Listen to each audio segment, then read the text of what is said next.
this place. The house number is spelled out with letters. Get used to it, honey. From now on, we'll be spelling everything with letters. Oh yeah, that's right. If you spell out a number, it makes it more classy. And classy, the Ford 500 is. Now this car here, I got free from my neighbors. This is a 2005 Ford 500 all-wheel drive, SEL, even though the trunk says SE, the L fell off, as things do on Fords. And let me open it up and show it to you.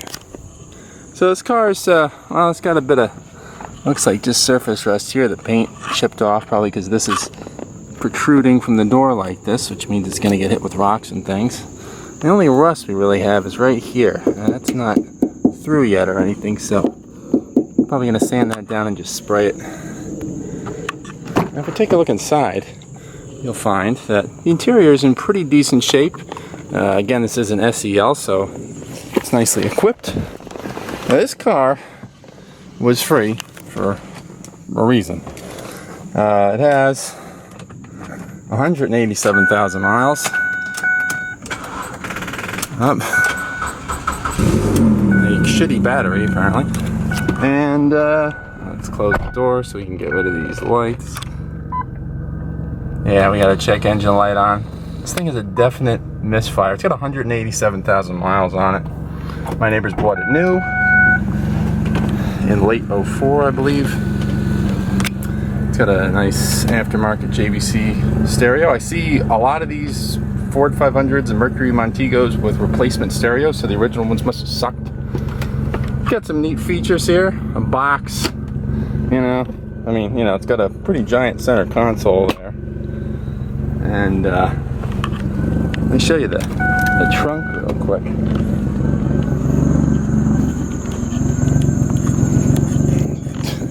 That trunk doesn't open. Let's try that again.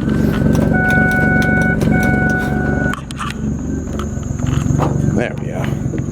This thing has an absolutely gargantuan trunk. I mean, this thing is probably bigger than the trunk in my Crown Vic, which is a huge trunk. Anyway, as you can see, the car hasn't been washed in a long time. Since 2015, they've only put maybe just a few thousand miles on it, I think. Most of the things so far seem to work, power accessories and stuff. It's actually got fairly decent tires on it. They're, I mean, they're all, they're all right. They're Continentals. I think they're like 4 years old. That one actually I think is replaced. Yeah, it's got paint chips and stuff here. A lot of scratches on it. No big dents or anything. It's got this nice scrape down this side. I think that's from bushes or something. I'm not really sure. Oh yeah, it's all down this side there. So you can hear it as a definite misfire. It's coming up with a code. Freaking modern cars, damn prop rod. Anyway, it's coming up with a code for cylinder 2 misfire, which is that one there. Which of course, now these three nice, easily accessible coil packs here. That one's blocked behind the, those three are blocked behind the stupid intake manifold. But I guess that's a modern car thing. I don't modern car too much, so I don't really know if that's normal or not. But this thing, obviously, that's gonna need to, that thing's all shot. That's gonna need to be replaced. It has a battery from like last year, yeah, January 2018. So, but the thing just sits around, like I say. I got all the service records with it. There's an electronic throttle, so I can't even rev it for you to show you what's going on. And this thing is, there we go. Faded headlights. Yeah. You can hear it's got an exhaust leak too. So yeah, exhaust leak and misfire. Let me rev this here.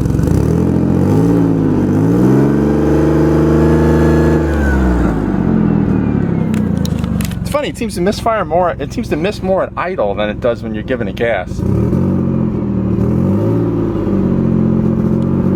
does it a little right there. See, so I'm not sure if it's a fuel injector or a coil pack. I've got some good coil packs though, so Hopefully it's that.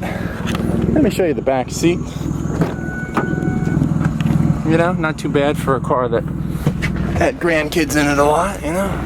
Now this stupid thing is, I think it was common for these little straps to get stuck in here, but there's a little strap, a little nylon strap that's supposed to stick out of here just a bit.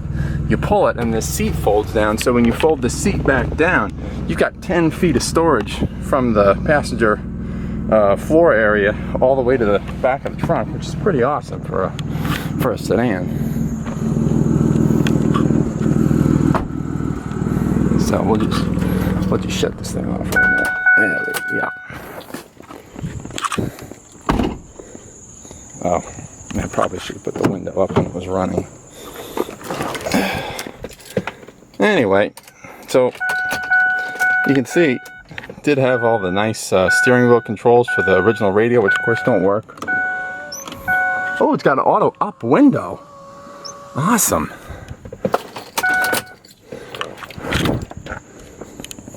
So, a little cleanup, you know, this thing will be, you know, be a little less of a piece of junk. Take a look at the other side of it.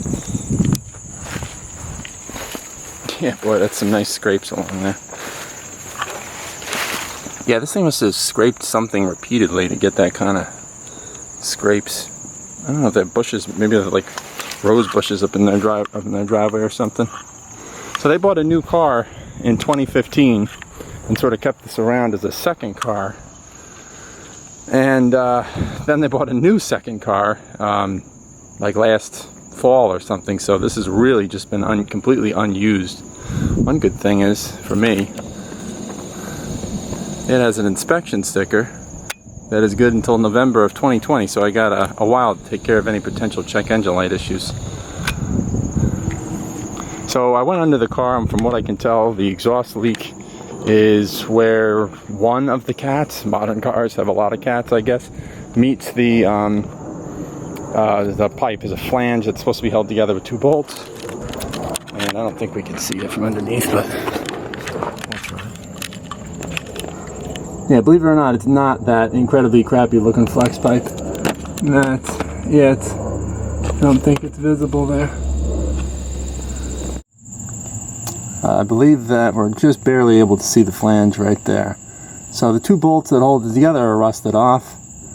So you need to drill out the remaining bolt that's stuck in the flange, and then probably nut and bolt it. That should take care of the exhaust leak.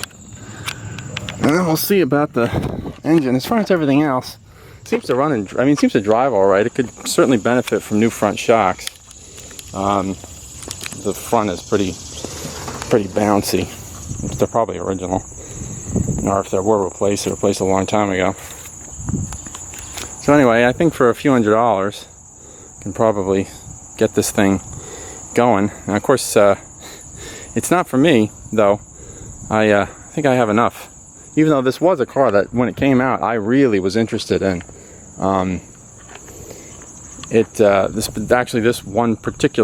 This model in particular, the all-wheel drive one, I was really considering at the time buying new. It's just, it was, you know, the all-wheel drive option was a lot on it.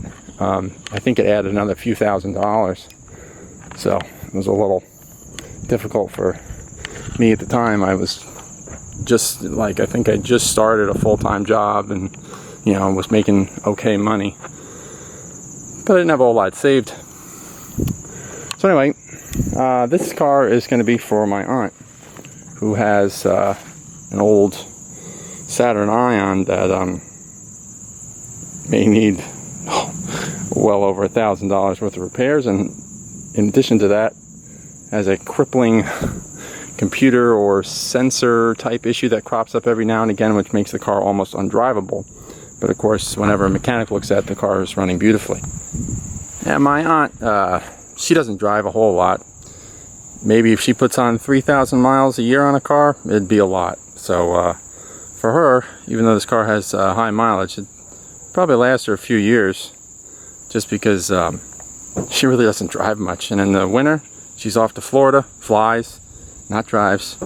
And so the car didn't even get driven 6 months out of the year.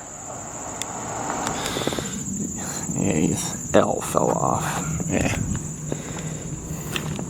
So I haven't done anything to this car at all yet besides look at it. So we'll see it later when it's all cleaned up and maybe I figured out some of its issues or fixed a couple of things. So until later, well, Ford 500 project will continue.